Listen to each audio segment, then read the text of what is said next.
This is food. This is beans. Holy baloney! What a goal! What a goal! But yeah, let's get on with it then. Superman. Let's take a closer look, Adrian, at Superman, the 2025 Superman, because there's another movie called Superman from years ago that this is not. This is directed by James Gunn and written by James Gunn, and this guy's like a powerhouse. Honestly, man. Speaking of like people we talked about that are really inundated with work, like Neil Druckmann, this guy must be like he's dealing with a lot of things, trying to run a universe, and then also writing and directing this movie.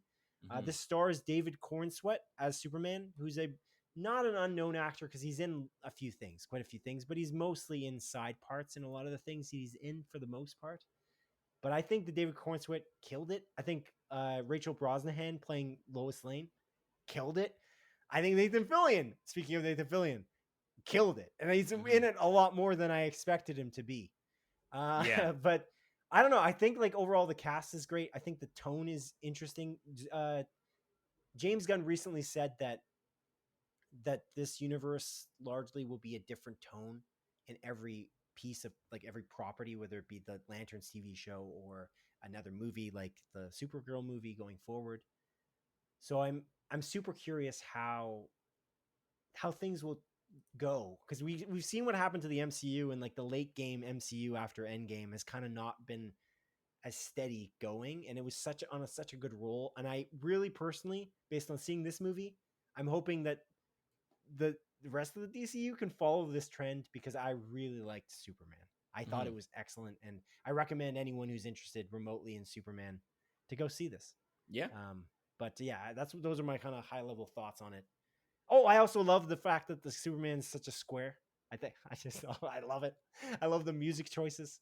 He's just like it's great. Sorry, I'll throw it to you. What did you think overall? No, man. Yeah. Like I agree with everything you said. I think the cast is phenomenal. I want to shout out, because you didn't mention him. I might be mispronouncing his name, Eddie Gathegi. I don't know how you pronounce his name. I'm probably saying it wrong, but he plays Mr. Terrific in this movie. Oh yeah, I think he's the standout. Actually, he was my favorite character in this movie. Funnily enough, I think he adds like there's this cool factor with him, but also adds a lot of comedy throughout the movie. I only know this guy from or at least like from what I remember him from, was he's in X-Men First Class. He's like one of the kids in X-Men First Class. So it's kind of crazy to see him come back, I guess, like 15 years later, 14, 13 years later, and now the DCU, and playing this like major role in the Superman movie. Really good. Isabella Merced also in it as Hawk Girl. Yeah. Again, we talked about her quite a bit because of Last of Us season 2. But Eddie Gathegi, I think you pronounce it. I'm pretty sure that's how you pronounce his name. But he's in For All Mankind in a pretty huge role. Oh, and he's excellent in it. Excellent. I've seen him in something else before that as well, but that's the most prominent role, because that's many episodes. Any TV show really that you see, like Jeremy Allen White, I feel like I know really well now because we've seen so many episodes with him. Same with like Diego Luna. Like I don't see Diego Luna in that many things, but then you see him in like that many episodes of Andor, and it's crazy to think that Diego Luna is in Star Wars more than Harrison Ford. You know what I'm saying? Kind of crazy. Whoa, yeah, that's a good point. And Mark Hamill, to be fair. Oh, it's just if you're on a TV show for that many hours, you're technically in the show. You're in the universe more. Yeah, it's just the way it works. But yeah, I don't know. This movie's really good. I think it has a very balanced tone as well. Like it's not like a haha comedy, but there's a lot of jokes spread out throughout. It's not dark and dire like the Zack Snyder movies, which again, certainly not. Like I love Batman v Superman. I think it's great. I like Man of Steel. I like Zack Snyder's Justice League, but like this is very different in tone. So if that's what you're hoping for, you're not going to get it. Simply put, but there are dark moments. It's not like, I think James Gunn is a master of balancing tone in his movies. Guardians 3, I think is actually his best example of that, where it can be very sad, but also very funny and very heartfelt. Yes. And I personally think this is a little bit of a regression in comparison to Guardians 3. but that's not necessarily like a super bad thing. I still think this is very, very good. It's different. It's not the same tone, but again, I don't think it's as like, it doesn't go to the heights or the extremes as Guardian does with the emotions that you feel. I think this is actually a relatively safe movie, personally.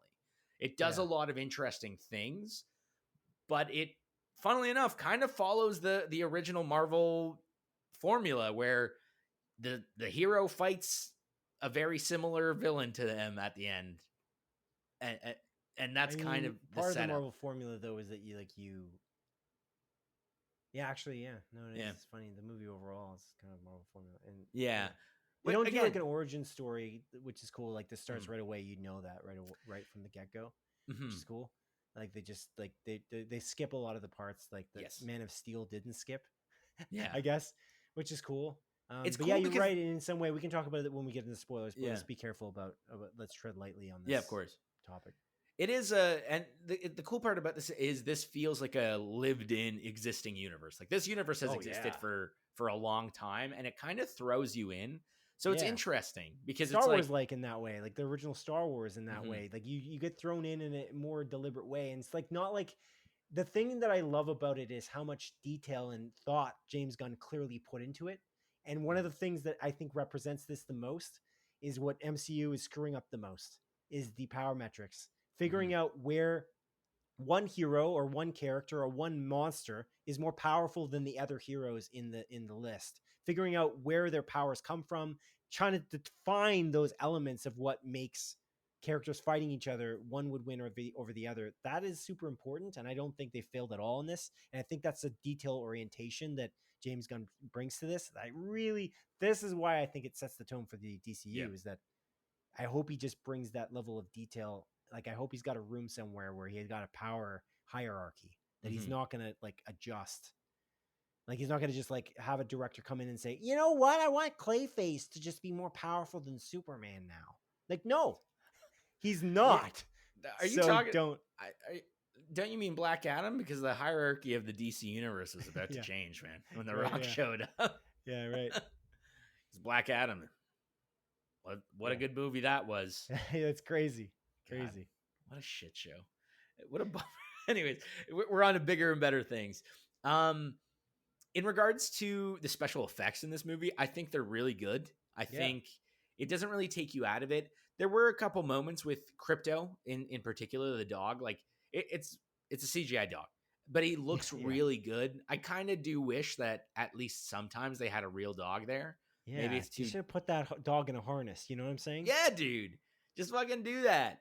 Make this cute dog, because there's a lot of cute scenes with, it's in the trailer, but like Crypto lying on Superman and like looking at his face. I'm like, this is really cute, but I kind of wish it was just a real dog.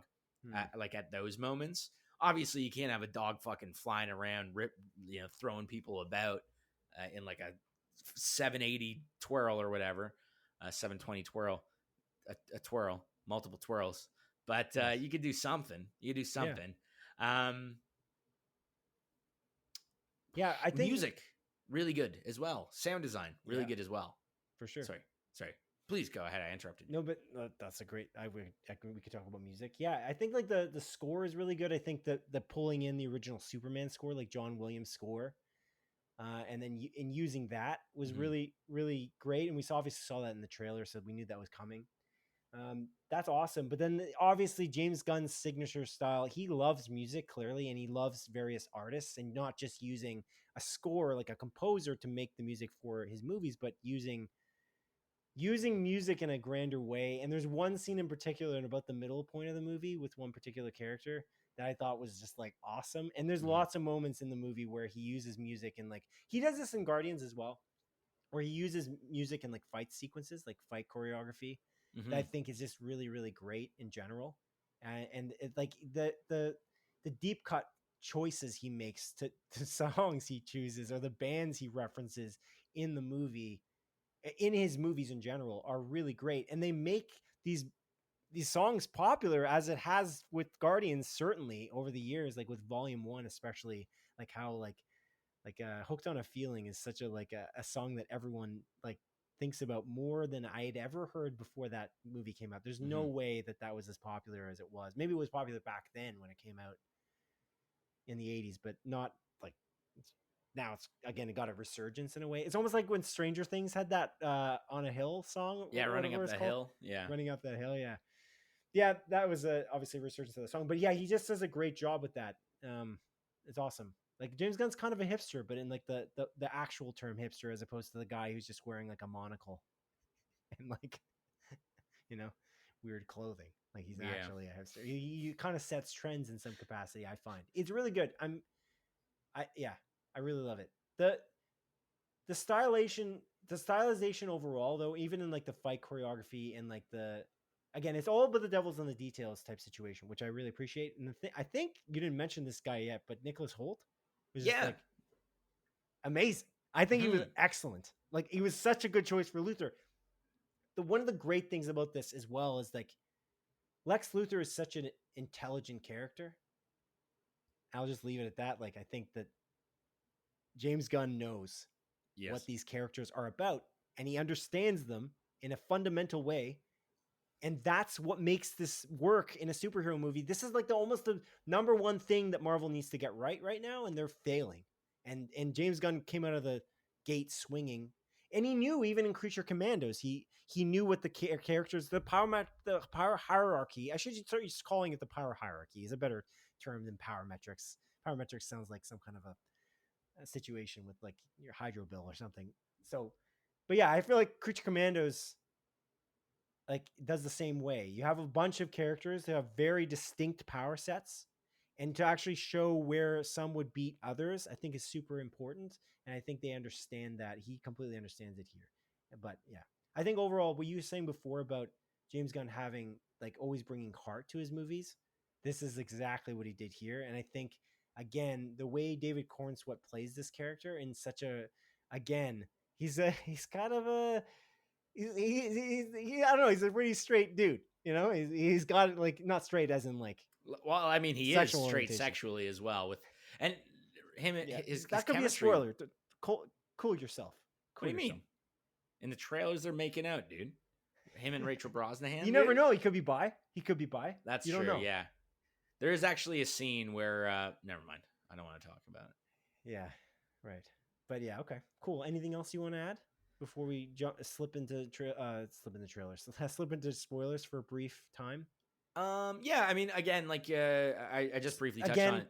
Split. I gotta stop doing that. Slip into spoilers only for the people watching the closer look. But yeah, we're not gonna spoil it here. Again, David Cornsweet and Rachel Brosnahan, their chemistry was palpable. I thought they really great how well they play off each other. There's like this, their relationship in the movie seems like a real relationship. It's complicated. It's not all roses.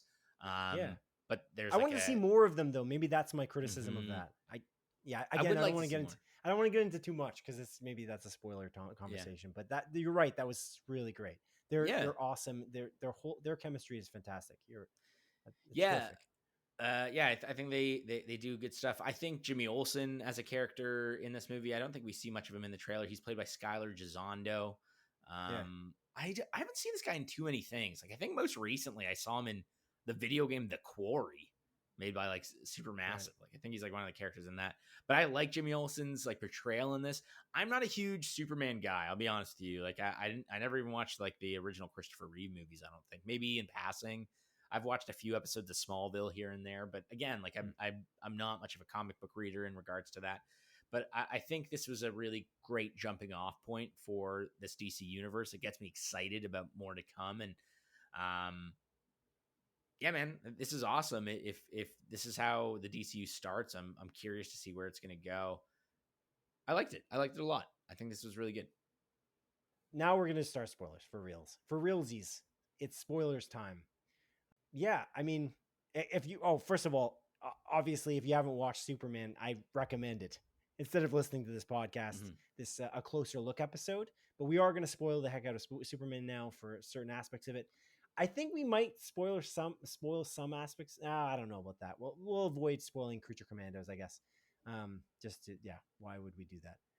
But yeah, no reason to do that. But yeah, we're gonna spoil Superman. So if you don't, if you haven't watched it, don't watch this. Don't listen to this. Adrian,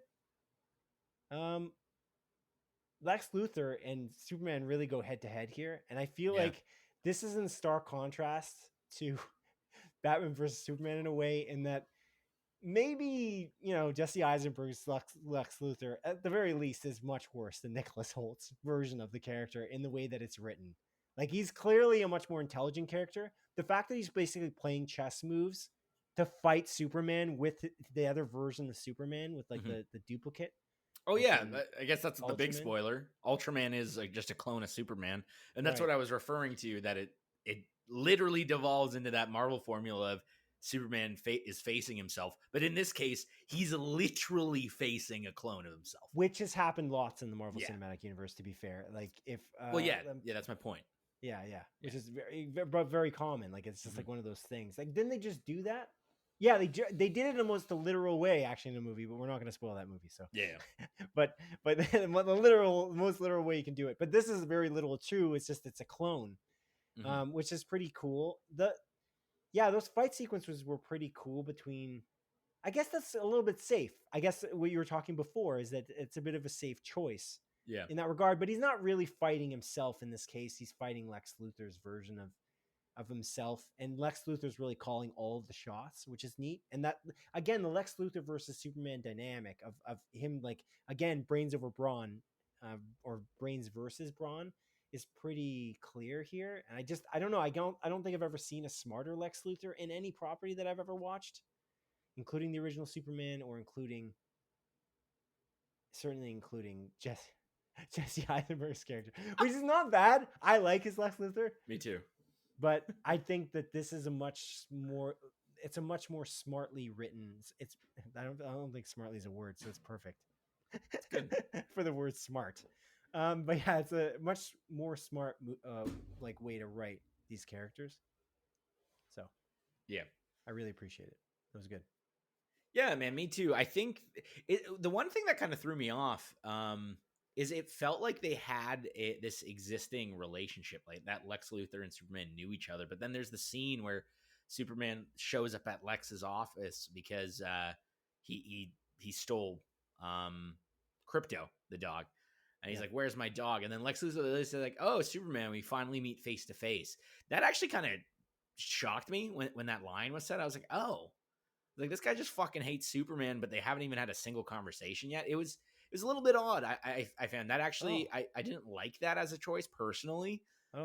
Didn't like ruin the movie by any means, but I was like, oh, that's kind of weird. I kind of wish they did have this like more existing relationship, because there's like this real rivalry between the two of them, but it's like a rivalry between two people that have never met each other at all. That's so what I guess assumed though going in, to be fair. Going into that scene, I did assume he didn't know him. Oh yeah, I don't know why I did not assume that. I was like, oh yeah, of course they know each other. But yeah, it's cool. And I mean, I guess to bring it back to literally the start of the movie, how the movie starts, it's cool because it's like 3 years ago or 3 decades ago, like a baby fucking landed 300 years ago. It just kept going, dropping a zero, and then it started to do hours, and like it started doing days, weeks. It was months, days, weeks, hours, minutes. Yeah, and I think that was a cool way of avoiding doing the origin story while just essentially creating a universe within 6 lines of written words, right? Yeah. So I think that was a really cool thing that they did there. A lot of cameos in this movie as well. Yeah, I'm kind of ping ponging here. I'm sorry, Simon. You stop me. I feel like I'm like fucking. Yeah, I mean, going so sporadic. Like we obviously had like Christopher. What's his last name? Peacemaker's name? Whatever. It was. It's John Cena. Yeah, John Cena. Apparently, I couldn't see him though. But that's what they tell me. Is what they tell me. But no, he was in it. Then there's Bradley Cooper. Bradley Cooper was in it. He's Jor-El. Which is interesting. So this is an interesting thing, just like the segue into that. I don't know if you have more to say about the cameos before we go back to that. Millie Alcock was in this movie as well. She Supergirl shows up. I wasn't expecting that for some reason. I know she was cast, but I thought this was like a more recent casting. But no, she's in it. Again, very small role. We were told that she was in it though. That's a good point, actually. Oh, we were? Yeah. Yeah, they said that she was part of the cast, I think, at one point in the very beginning, like way back, like a year ago. I had no idea. I think that's true. I just didn't even put 2 and 2 together. I thought that you were about that was what you were saying. No, Or it's is a it? good thing that I'm like Oh. so disconnected from this industry that we do a podcast about, dude. Yeah, Thank yeah, God. sure. I think so, but it was like a year ago. It was a long time ago. You said you don't Okay. have a good memory, so that's No, the I thing. don't. That's good though. That's a good thing you don't remember it because then you can be surprised. Yeah. That's actually another good point. The trailers for this didn't really reveal much. Like I didn't really understand what the plot was and like how Lex Luthor was doing this. Like the whole plot with the politics aspect of it. My favorite thing about this Mhm. entire movie, though, by far, and I think there's nothing even close to it, is it and it is reminiscent, I guess, of why I like the Age of Ultron, like Jeremy Renner, Hawkeye going home to his cabin scene. But the argument between Lois and Clark in that 10-minute sequence is literally amazing. It's the best Yes. sequence of the entire movie by far. And there was a James Gunn interview where he was like, it was a risky thing to put that into the movie for whatever reason. But I'm like, that's the best thing you put in the movie. It Yeah. kind of defines the relationship. It defines the political issue that they're having the worldwide with like, what's the, because we don't really understand what's a Barovia. We don't really understand what's going on in Barovia. I think it's fairly Kind of clear that this implied, is but then like then you explain it. They explain it in better terms in yeah. that argument, which you kind of don't quite understand like what pieces on the board were moved before that sequence, Mhm. and then they explain it in like the most. It never felt like they were doing too much exposition. They were explaining it in a very, very actual argumentative way, like they were actually having a conversation that we were Yes. just seeing and watching. It was really good. It was I really think it well was really scripted. cool because I think this is very clearly like reminiscent of the Israel-Palestine conflict as well. So it's like we have real world situations that are going on that we can take from and kind of bring into Interesting. that. That's such a controversial choice you just made. Yeah. Do you not agree with that? Am I No, wrong? I don't Oh. agree at all. I think it's Oh. way closer to Russia and Ukraine, like way closer. Oh, actually, you know what? That's actually a good point too. That's a good I point too. because the I guess reason they I say do it's speak in like a controversial is because Slavic, people Slavic are language very too. like choosy about Israel Palestine, Yeah. and so like I connected that to, I thought, world events, like that's probably they maybe pulled some inspiration from that. But I think mostly, I think it felt like, especially the way that the leader of Barovia kind of talked, and especially the fact that his people were all like, "Oh yes, sir, you're so handsome today, sir." That part was very Putin-esque from my perspective because Mhm. it's such a dictatorship in Russia. Yeah, It seems like that's why I kind of drew that as well. I don't. It's that's a kind good of a point. democracy Yeah. in Israel, so like I don't The know that they're reason doing that with the reason I took Netanyahu, the but Israel Palestine thing is because it's like the American government. It seems like they're on the side of one nation, and like they're talking about how this nation is getting like a bunch of weapons and funding from the right. Americans, It's and about they're a. You yeah know what it could have been? Yeah, that's a great call. Ed. I think yeah it's probably a mix because James Gunn doesn't want to get overly political, and to mix it up like that and to reverse it a little bit with hmm which side's getting the weapons and stuff. I think that's part of it too. It's yeah like I don't want to get. I don't. I'm not making a statement here. Like we have political wars that are happening right now. I don't want to. Well, I mean, all wars are political, but there are wars in the real world. I don't want to get too political with the way I'm not making a statement. It's just yeah like we're gonna mix it up with the various sides, so we don't make it clear what we're talking about. And the fact that it's not Russia, obviously, because there's Russia exists in the this, world yeah yeah, in the world, because there was that version of events where like they did an alternate history where yeah it's like Superman Red lands in Sun, Russia. Superman Red Yeah, Sun or something like that. so Yeah. Uh, but is Baravia what's the nation that Creature Commandos takes place in? it's poo something poo. Good question. It Poo. starts with a P though. Poo Poo. something. Pre- Creature Commandos. No, that's a really weird nation though. Yeah. Like they have really weird technology. They're like a weird. They're almost like a Wakanda worse. in a weird way. Yeah, worse Wakanda, Yeah. pretty much.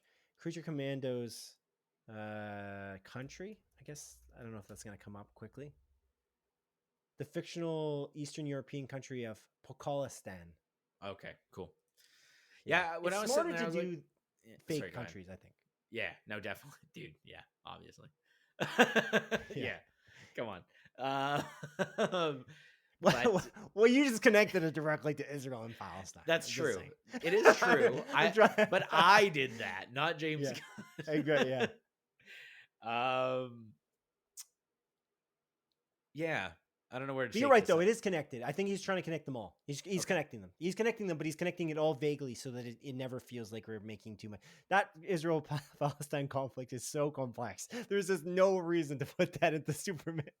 So you did a good job. You did a good job with it. Thank What were you. we talking about other than that?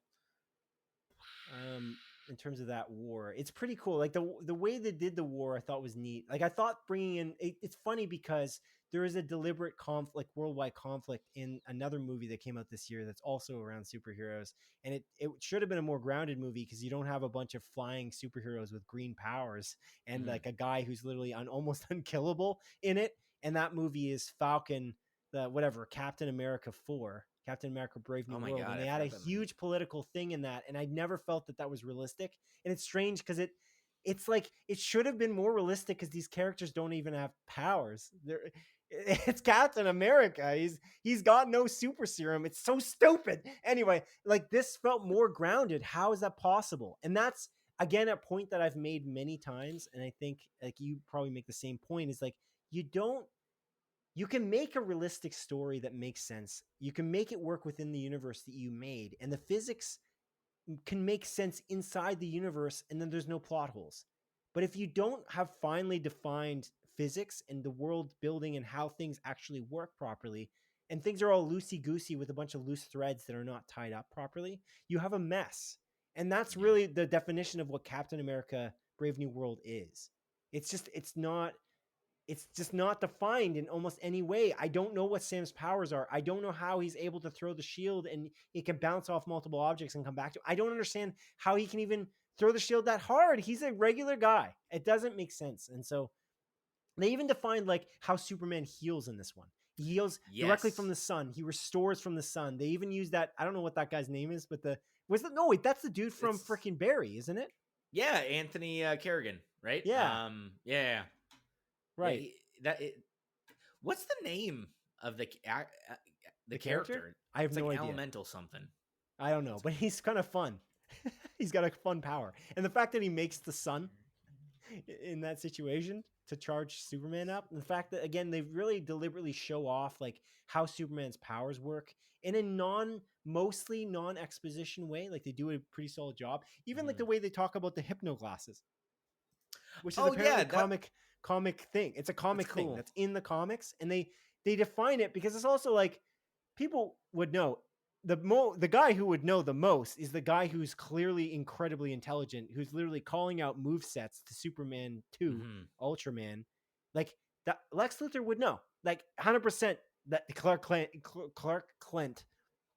Kent is Superman because it's incredibly obvious. Yeah. Because Clark Kent is interviewing him multiple times, and the fact that he doesn't seem to know is absurd. Yeah, it's interesting because there is literally a line where like Lex Luthor when he captures Superman and has him in like the cage thing, and apparently Anthony Kerrigan's character's name is Metamorpho. I don't think they used that name in the movie. I did hear about that before the movie came out, but I'm like, who's Metamorpho? I don't know who that is. Now we know. Now we know who it is. It's Anthony Elemental Kerrigan's Hands character. guy. His elemental everything. He turned his whole body into acid and then shot it at the guys. That was cool when he was just a floating head with a bunch of shit coming out of him. So this is also about the same point, but the way that James Gunn chooses to make the characters fight in different ways as well. None of the fight choreography ever gets boring in any of his movies. He's just really good at that. Like he just changes it up always. He constantly, like he doesn't have Superman just shoot laser eyes constantly. He uses it in strategic ways throughout the plot and to make it make sense in specific spots. Because he doesn't use his laser eyes until like over halfway through the movie. When he uses it at like this, it's like when he's in like the river or whatever, and he uses his eyes the first time. I was like, oh shit, I forgot Superman could do that. It was like it was cool. Like it was surprising, even though this is like a known thing Superman can do because he's holding back. Like I do agree with you. The fight choreography in this movie was really good, and again, this like I think the CGI and everything is really good. It never looked like a CGI mess ever in the movie. Right. And I think that really lends itself to it. Like I almost want to make the comparison to like the John Wick movies where like different characters have different move sets. So every fight scene is interesting. It's obviously not the same. Like choreography, it's superheroes, but it is similar in that sense too. Eddie Cathagi's characters, like Mr. Terrific's fight scene, is literally incredible. It's awesome. Yes. It's literally terrific. I should have said, but Ah, it's incredibly great. And then like seeing his character, I didn't think he was going to be that big of a player in the movie. no. I didn't really think that Nathan Fillion's character was going to be that big of a player. I thought they were going to show up for 5 seconds, and it's one of the things I was worried about most with this movie is they announced all these different characters were going to be in it. I was like, are you sure, James? Like, are you sure you can pull this off? Like, it's a lot, like all at once. But yeah, that Mr. Terrific fight scene is really great. Yeah, Even it's like the blowing action from Superman, like the blowing air thing, he uses yeah, it in that was very cool. strategic moments, and you can, I don't know, it's just really well plotted. It's well smartly written. Yeah. To take a quick step back, Simon, like you talking about how like there's a lot of characters in this movie, and I think that was like a general worry with a lot of people. Like, oh man, how is he going to balance all these characters? James Gunn actually said something really funny leading up to this movie that I wanted to point out because he talked about how Christopher Nolan's Oppenheimer had a lot of characters too, but it's still a very clear and concise movie. And I Oh, was like, nice. I think that's pretty funny because, like, realistically, like this movie, yeah, it has a lot of characters, but it's very well balanced, and you're also kind of going into it with some background knowledge with a lot of these characters. So, in theory, Potentially.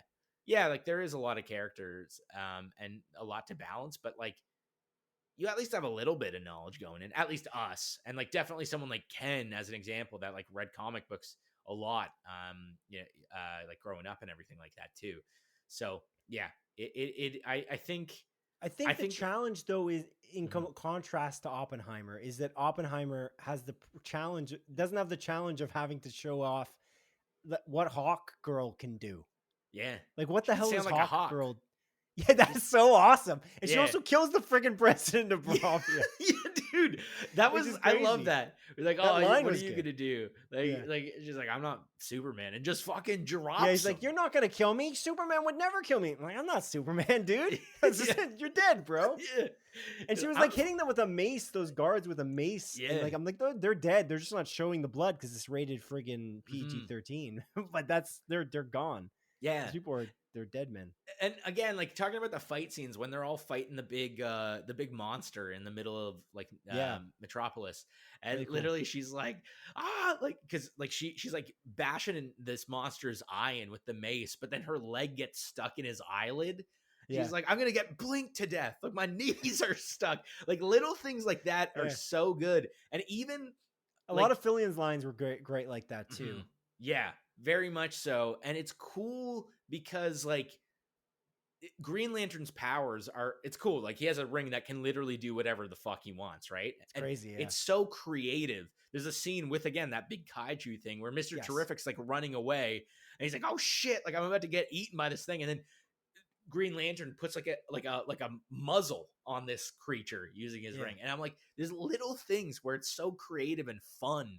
Yeah. You're not Oh doing the man. same thing twice as part of the charm of it. Like Mhm. again, some of the Marvel fight scenes lately have been boring because they do the same Yeah. moves. Like you'll see Black Widow or like Florence Pugh's character do the same like that they love that move where you go on top of their head and like you choke them out and they fall. Yeah. Like it's the same move. It's like that's cool to see it once. Like you see it in Civil War, right? But like I don't necessarily need it multiple times because it's not that useful.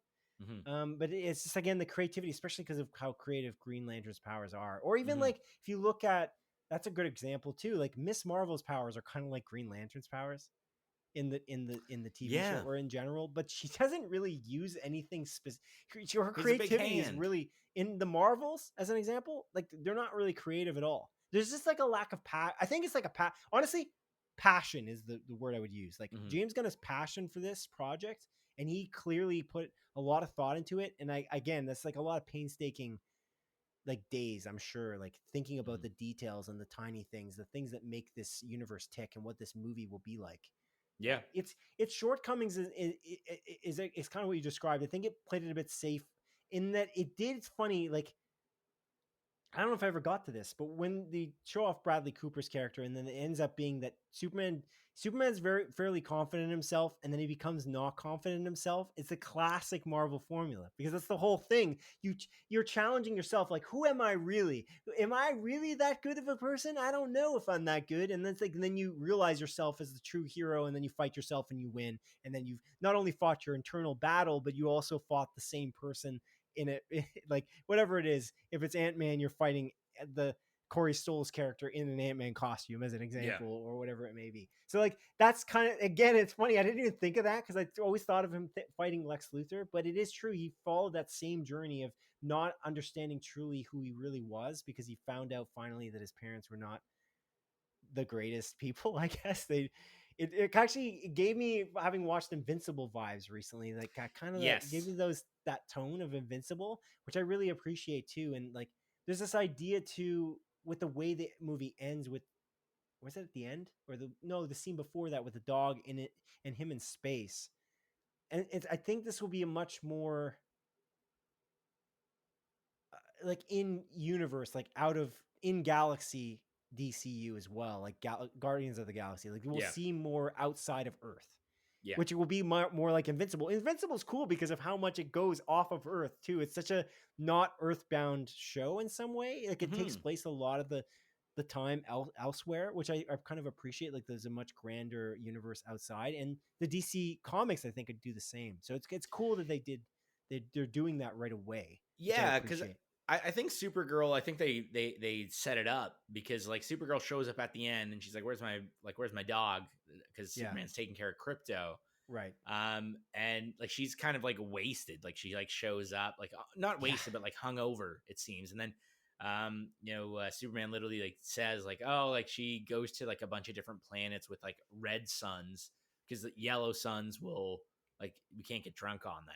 Like, because like it rejuvenates us so much. So I imagine the Supergirl movie next year isn't going to take place on Earth. It's probably going to take place on some random planets. Her getting kind of blasted. I think the best example of this, and I think that it might come up sooner, is the Lantern show is supposed to be like their space cops in like going through different planets and solving crimes. So that's cool too, with like Aaron Pierre and Kyle Chandler, who I also really like. And I think Kyle Chandler is underrated. Like he's not in enough things. He's great. So that's an exciting one too. And Nathan Fillion will be in that one too. That dynamic I'm sure is going to be fantastic. Yeah. Also the haircut. What a great haircut, man. I'm glad they acknowledged how bad it was. I'm glad that they didn't just like be like, oh no, this is supposed to be a good haircut. No, like Lois Lane.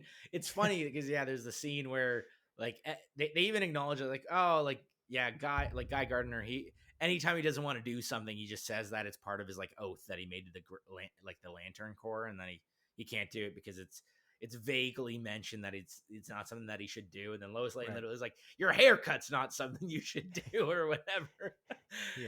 Should be against your laws. So I think the one thing, again, I think every character plays off each other incredibly well. Even like the characters that don't have a crazy amount of screen time, that there's like this instant chemistry. Like Jimmy Olsen's character and Eve, as an example, it's really funny. Like you have that character that's like doing these selfies in like the Luthor Corps, and you think that she's kind of a bimbo, and she kind of acts like a bimbo, but in reality, she's been just taking evidence from Lex Luthor just in case, because she knows she's just happy-go-lucky. She's not really a bimbo at all, really. It seems like she's actually just pretty smart, and she's just like really into Jimmy. But everyone's into Jimmy for some reason.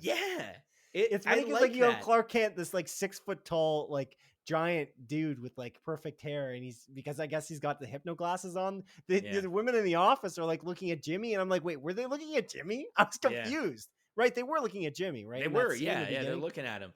It seems like he's like a womanizer, and even like when he's on his phone and he's about to text like his source, who ends up being the Eve woman that we see like in the movie taking selfies. Literally, like her thing is like he has a bunch of women's names in his contact list, and then for her it's Mutant Feet. I'm like, who the fuck's Mutant? Oh no, sorry, Mutant Toes or something like that. I'm like, because he didn't like toes. I was like, what superhero is this going to be? Like, is it going to be like is it Martian Manhunter or something like that? It's like, no, it's just this woman. And then she literally acknowledged, like, you said my toes look weird or whatever. Right.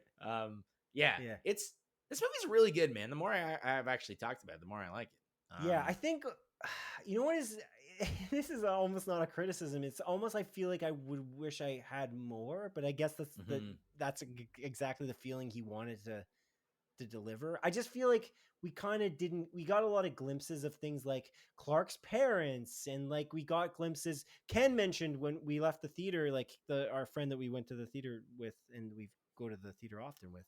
Yeah. Kenneth Saddlebauer mentioned that he was really happy that they chose actors that were not like super well known, and that is a really smart idea. And the reason why that's really smart is because they're not known, and Clark doesn't want anyone to know who they are. So it's kind of this aspect of like these aren't actors who are on everything. I don't know. Again, I don't know where Ma Kent is anything. I've never seen her at all. That actor, I've never seen her. But the actor who plays Paul Kent, like I've seen him in quite a few things, is Pruitt.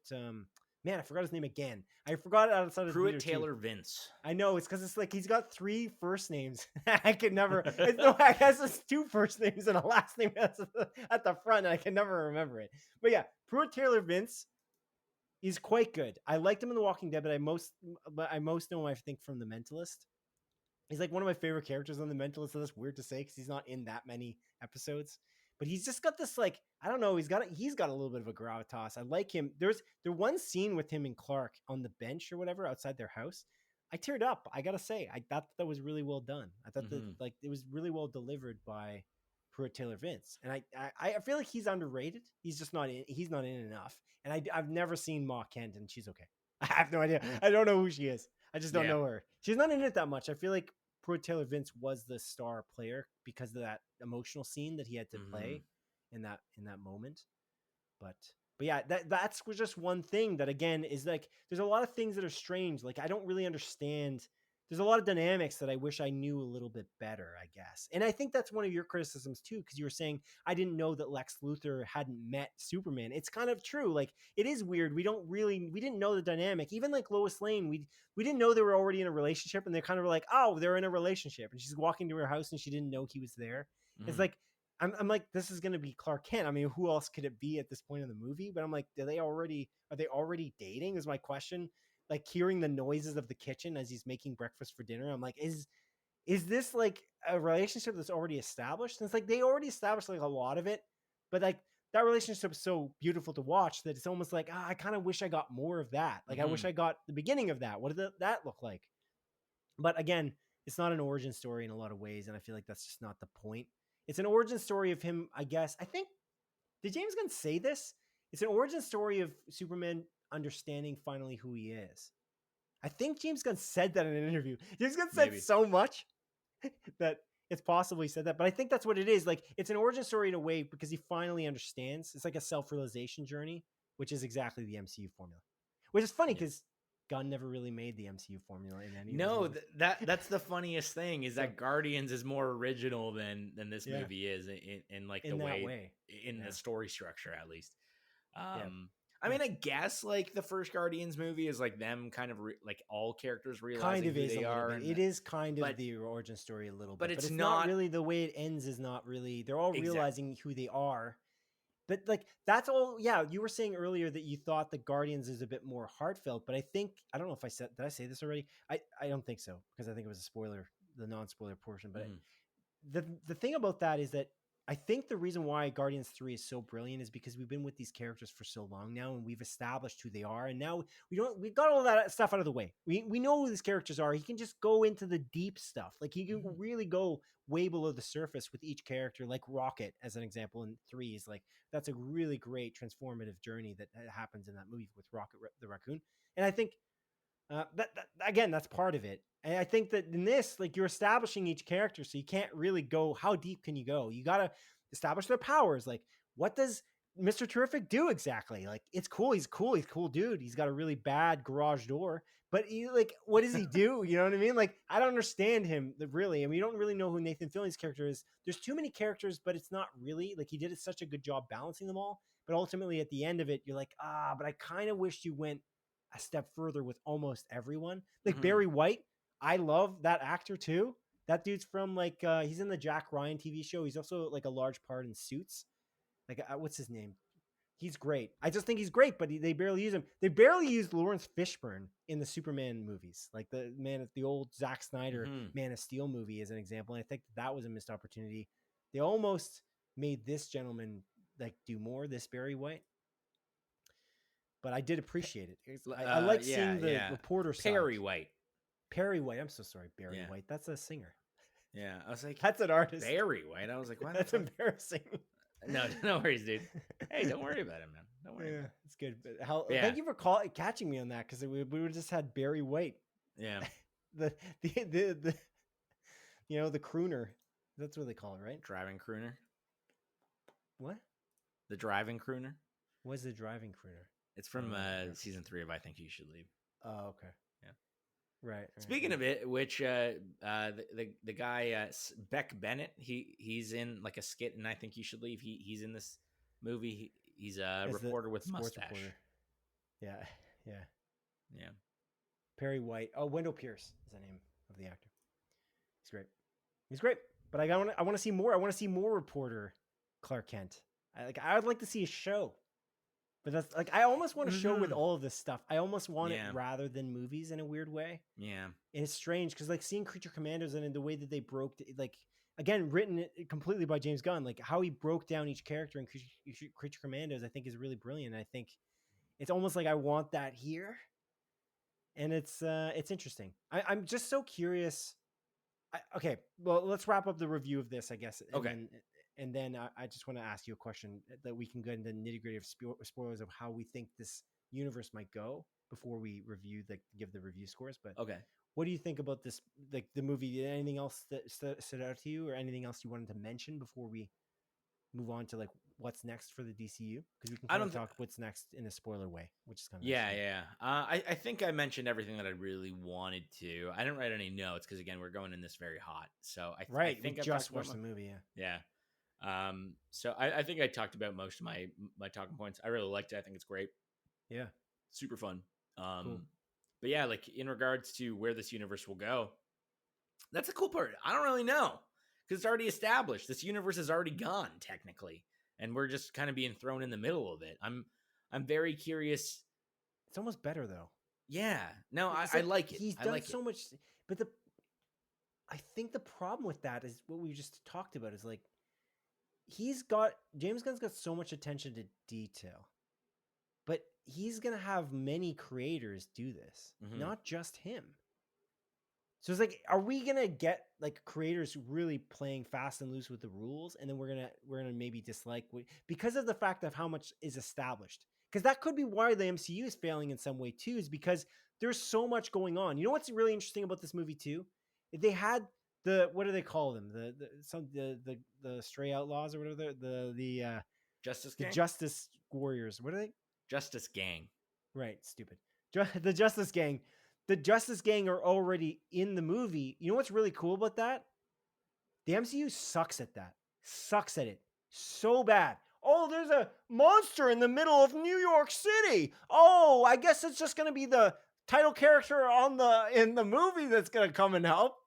Like they have 55 heroes they've introduced, and no one comes and helps. And the issue is in the MCU, everyone lives in fucking New York City. Everyone, pretty much. Like they all live in the same city. Whereas Spider-Man, god damn it, it's ridiculous. Yeah, it's stupid. It's so dumb, and they never fix that problem. They're like, we can't get the actor. It's like, well, maybe you cast an actor that's too well known. I don't know. That's your problem. That's the problem you made. And like, I think James Gunn introducing the Justice Gang here is actually really smart writing, because it doesn't make any sense that that the universe would be already established and that there wouldn't be other people that would come to the rescue.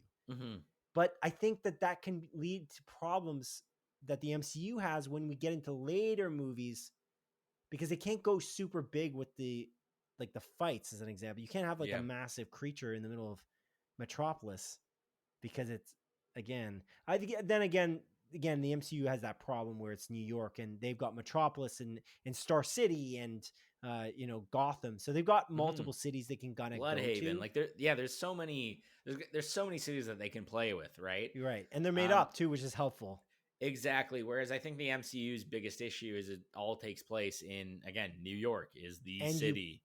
put stars in it. Like you put Yeah. crazy big name actors in it that are getting paid way too much money, and then what are you going to do when you think that you're going to bring in? Because how is To be Sam fair, Wilson though, not in New York to save the day Yeah. in that situation in Thunderbolts as an example? Like, what yeah, are you that's talking about? fair. To be fair, though, like a lot of the actors when originally cast in the MC weren't big. That big, yeah. I Yeah, know. right. So like Tom Holland is big now because of the MCU, That's right? true. So can they keep it up then is the question for the DCU, and that's my Exactly. biggest question. Like, Yeah. can they make it feel, because this movie feels more real than a lot of the Marvel movies recently Yeah.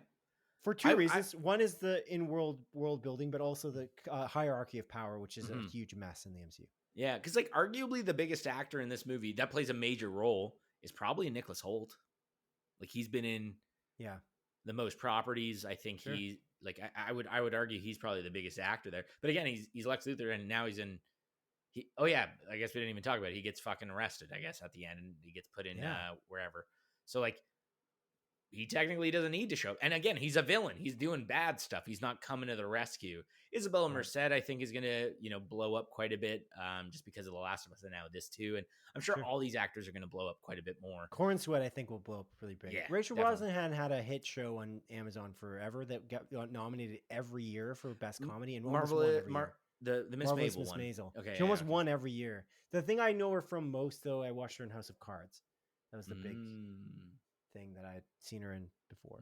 And she's great. She's really great, honestly. It's almost shocking that she hasn't been in any big blockbusters before. I wonder if that was intentional on her end, or maybe it's Marvelous Miss Maisel took up a lot of time, maybe. Maybe. Never watched it. I want to watch it though. I heard it's good. The other question is like, what does the future hold for the DCU on the perspective of, are we going to see these characters? Are we going to see Superman in something soon? Is Corn Sweat going to be in anything Supergirl? else? Like in the next 5 years? Like, or are we waiting for the next Superman movie to happen, which could happen a long time from now, because that's not announced on the slate at all. Yeah. It's interesting. I don't know, maybe he'll show up in like an animated thing just to voice, but like I think with the live action stuff coming out, because okay, we know Supergirl's gonna happen. I'm assuming that's off world. Like it's gonna take place in like space and stuff. Maybe he has like a brief appearance in that, but I don't think it's gonna be a focus.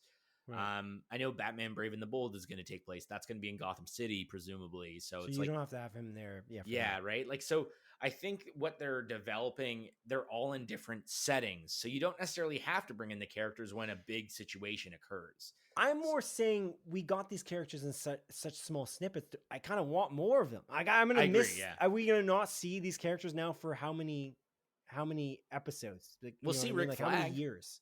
Like Rick Flag we'll see, yeah. Which is Green cool. Lantern, like Guy Gardner, we're gonna see in the Lanterns show. So like I think we're still gonna get some like crossover, but I don't think it's gonna. I mean, to be fair, like even in the MCU, we don't get. I mean, you just mentioned it. We don't get that crossover unless it's a fucking Avengers movie, right? So it's true. I did think get a lot of Tony Stark though. Like when is the next? Yeah. Like there's no cross. Unfortunately. I meant like unfortunately in the sense of. Like we get him so much that he literally does an ad for Ironheart. Sure, but he's great. Like I think I agree. That's a great thing. But, yeah, but it's good because he was so willing. Like Robert Downey Jr. was so willing to be in so many things for the Marvel Cinematic Universe. I'm sure he got a lot of money. Yeah, he did get a lot of money. But it's great because it kind of brings it together. Like seeing him in it makes it feel like there's a gravitas for the overall. Yeah. Overall MCU. I don't know. I'm more saying like, are we gonna not see them because there's no team up movie and we're not gonna see Superman for 6 years? Like I have no idea. I think they're gonna come out with a Superman movie within the next 3 years. I think it's just not on the slate because I mean, like, dude, like this is like I mean, I still think like this is a House of Cards, not to reference a show that you just mentioned that Rachel Brosnahan is a part of, but like. If this movie didn't do well, I think apart from Supergirl, they probably would have canceled all the continuing projects. And I think Lanterns would have continued. I think they're filming it now. Pardon me, sorry? Lanterns would have continued. Yeah, Lanterns and Peacemaker obviously coming out. But I mean, from a movie perspective. But sure. I think like a sequel to the Superman universe is contingent on how well this movie does. And I think it's Yeah. probably going to do well. So I think it's I gonna wouldn't do be well, yeah. surprised if we see, Superman 2 in like 3 years from now. Cuz like That'd be great. do we know like all the movie? I mean, we know some of the movies like that are referenced, but like none of them are in production. Are they apart from Supergirl? Yeah, the weird one is like the Batman one too. Like, man, Mhm. Batman, where is it? What are we doing here? We got to get the Batman cooking here. And I don't know that I don't know. I like the Flash movie. It's interesting. Like Me I'm too. thinking about because it's the same dude from the director of it. What's his name now? Andy Muschietti. Muschietti. Yeah. Andy Muschietti's directing this apparently still, but they don't have anything going with that. It's funny. Those two characters, Superman and Batman, are the characters. Yeah. They're essentially I think everything in the DCU really hinges on them. So you kind of have to nail both of those characters to do a good job. Yeah. But yeah, I'm very excited. I'm so tentative now because I'm like, now I knew he was going to nail it, but I'm kind of like, I don't have a direction. I actually have less of a direction kind of in a way, in a strange, if that makes sense. Like, Yeah. I don't know what you're going to do now. Cause it's like, you've got a really good setup. Like it's really great. I love this. I just think that I'm curious where do you go from here? Lanterns is still the most anticipated thing other than Brave and the Bold, but I just don't know that Batman thing is up in the air and we don't know when that's coming at all. Yeah. And The Authority sounds good, and I think James Gunn's going to direct it. I'm still Yeah. betting on that. I have a feeling because he just seemed like he didn't have anybody, and he really is passionate about The Authority. So, I guess we'll see. The Clayface movie got an actor, right? Did we talk about that? I don't remember. Yeah, we'll talk about it again. Okay, well that's it. That's the end of it. Let's review. Let's do the review scores and then say sayonara. Wild Hearts. Great What are game. you thinking? What's the? I'm thinking for this movie, I really enjoyed it. I think this is like a great movie. I think it's a 4 out of 5 for me, my friend. Oh wow, that's exactly my score. Nice, dude. 4.0 out of 5. That gives Wow. our Rotten Potatoes score. That's 8 out of 10 potatoes. That's a good amount of potatoes, dude. Yes. Yeah, it was Delish. very good. I'm a fan. I'm a fan of this universe. I just, I don't know. I'm tentative. I'm very curious to see where it will go. But yeah, that's cool. All right. Well, thank you, Adrian, for joining me on a closer look at Superman. Thank you, audience, for listening. Goodbye. Take care.